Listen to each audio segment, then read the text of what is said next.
एक भंवरे की मित्रता एक गोबरे कीड़े के साथ हो गई।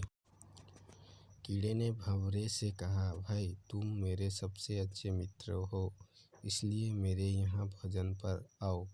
अगले दिन सुबह भंवरा तैयार होकर अपने बच्चों के साथ गोबरे कीड़े के यहाँ भोजन के लिए पहुँचा।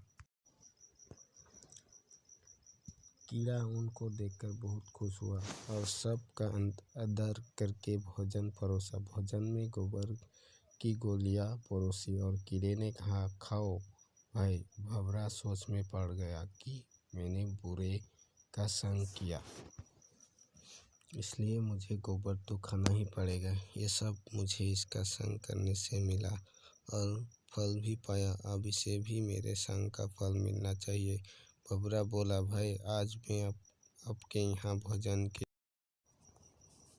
लिए आया, अब तुम भी कल मेरे यहाँ आओगे। अगले दिन कीड़े तैयार होकर भंवरे के यहाँ पहुँचा। भंवरे ने कीड़े को उठाकर गुलाब के फूल में बिठा दिया। कीड़े ने फूलों का रस पिया, फिर अपने मित्रों को धन्यवाद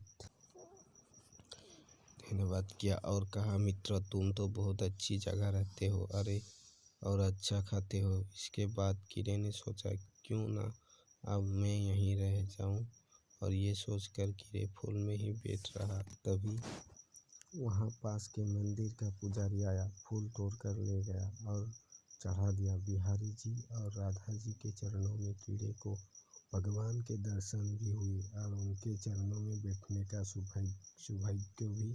इसके बाद संध्या में पुजारी ने सारे फूल इकट्ठा किया और गंगा जी में छोड़ दिया। कीड़े गंगा की लहरों पर लहर रहा था और अपनी किस्मत पर हैरान था कि कितना पुण्य हो गया। इतने में ही भंवरा उड़ता हुआ कीड़े के पास आया और बोला, मित्र अब बताओ क्या हाल है। कीड़े ने कहा, भाई अब जन्म जन्म के पाप से मुक्ति हो चुकी है। जहाँ गंगा जी में मरने के बाद अस्थियां को छोड़ा जाता है, वहाँ मैं जिंदा ही आ गया हूँ।